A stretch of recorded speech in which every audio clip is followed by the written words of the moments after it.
Hello and welcome to another VanTech Tuesday.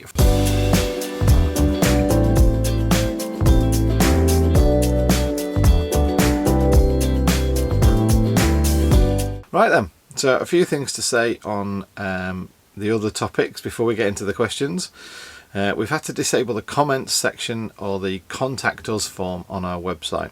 And that's because YouTube wrote to us and said that our viewing situation and interaction was suffering.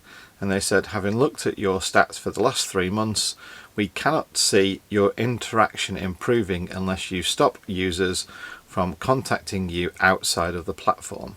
What do they mean by that?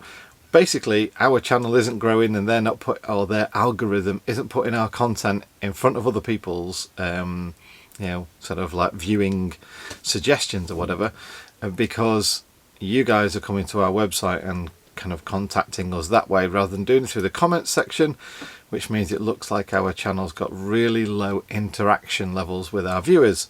So the first thing obviously they're saying is only 50%, or I think it's over 50% of our viewers are not subscribers.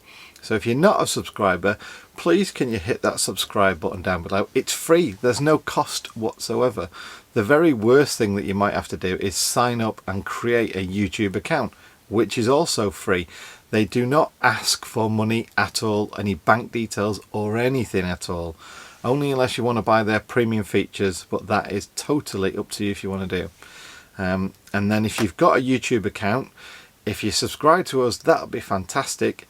Even if you don't subscribe, with that YouTube account, you then can put in comment sections below. You can put in your own questions and comment on our videos, whereas you can't do that if you haven't got a YouTube account. So please do that.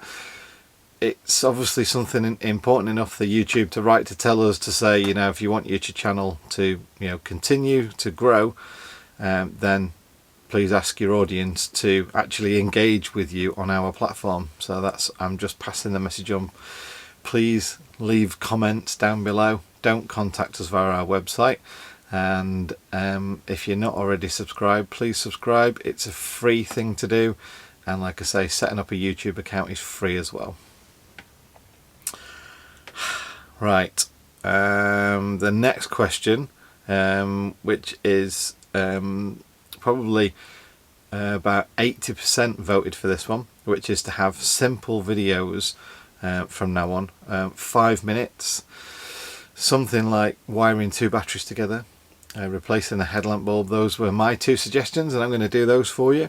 If you've got some sort of topic that you want covered, which is a simple topic, like wiring 2 solar panels together or something like that, or wiring a solar panel charge controller to your batteries, something simple that I can explain in 5 minutes, and let me know in the comment section down below, and I'll sort that out in a future video for you. Just to let you kind of know about that, obviously the live VanTech Tuesdays, they're going to go out just as normal, and everything that I'll do as these quick videos will come out probably on a Wednesday or something like that. So it'll be an extra little video on the playlist to look at.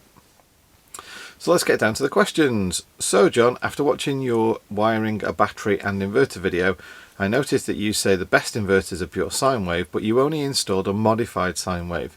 Why? Really simple answer to that one. It was actually in the video at the time. I said that Mandy wanted it for a coffee maker, and that is just a basic appliance, just a heater element with a bit of water. And that pure sine wave inverter really you should get if you're using a laptop on there or whatever, but really you shouldn't use a laptop on mains. You should get a 12-volt adapter. So therefore that's why I went with a modified sine wave inverter. However, that inverter that I use is now in this van as well. I bought another one. Other people have bought it, suggested it to Greg, he's happy with it. It's a cracking inverter, so it works with tech just as well as it works with coffee makers. Okay, next one is, do you think you'll extend your van life plans now you have a bigger motorhome? We kind of set out on this that we would give it 1 or 2 years to see just if it was something that we found to be, inspiring, or that we could do, that we weren't at each other's throats or all that kind of stuff, or that we got bored or something like that. and it's now been probably about 3 months, 3-4 months maybe, and I don't know, there are obviously issues we come across, but there are not that many downsides that would actually put a time scale on van life for us. There's so much to do. Fair enough, we're on lockdown at the moment, but there's so much to do, so many places to go, and yes, the new motorhome does make that more comfortable of a journey, albeit that yes, there are some locations that we might have to be quite cautious about going now, because the motorhome is 1 metre longer and a little bit wider, 20 centimetres wider. However, I'm still going to give everything a go. I'm not going to give up. Most of the places went last time. I'll at least try going again if I did go again in this van. But no, really don't think there's anything. I don't think actually right now there's any reason to give up van life, and this is probably the toughest time to live in a van. So there you go. Next question. I'm looking at adding extra solar to my Transit and thought about sticking flexible solar panels over the older rigid panel. What are the pros and cons? I've done a little video about that, so I'll link that up there now, which I talk about the different types of panels, which is best, which isn't, which ones I would sort of avoid and which ones I would say, go for. So go watch that video and that should answer most of your questions. Next question is, can anyone do the mods you do, or should they ideally have some sort of knowledge of electrics first? You seem to do quite well teaching Mandy to upgrade your power in your van recently when you couldn't use your right arm. That's the ultimate answer really, isn't it? I think as long as you understand the real kind of like fundamentals of positive and negative, and how it's quite important to get those two bits wired up right, the rest of it really is very simple. You are most of the time connecting two wires from one point to a very clearly defined other point, and yeah, I don't think that most of my videos would disappoint in explaining how to do something quite simply. So I'd say go for it. Very simple. Next question. Can you use your inverter whilst travelling? Yes, we can.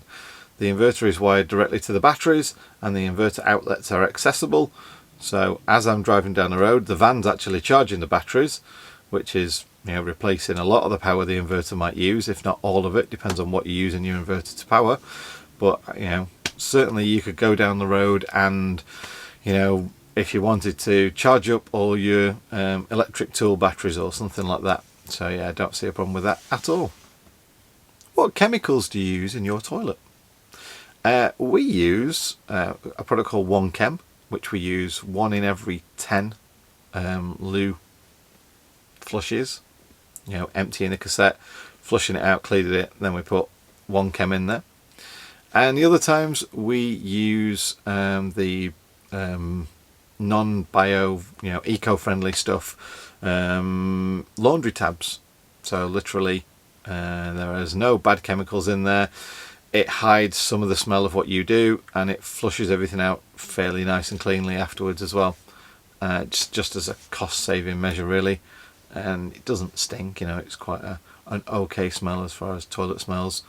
Did cover that in the We're Talking Shit video. Go watch that now if you've not watched it already. It's slightly entertaining and quite informative. I recommend go watch it. Right, that's it for this week's many different types of questions. So thank you for asking all those questions. Like I said, from this point on, live stream every Tuesday morning at 11 AM. So you don't have to ask questions before, you can just ask them on the live stream. If you do want to suggest something for the 5-minute quick videos, then just comment in this video down below.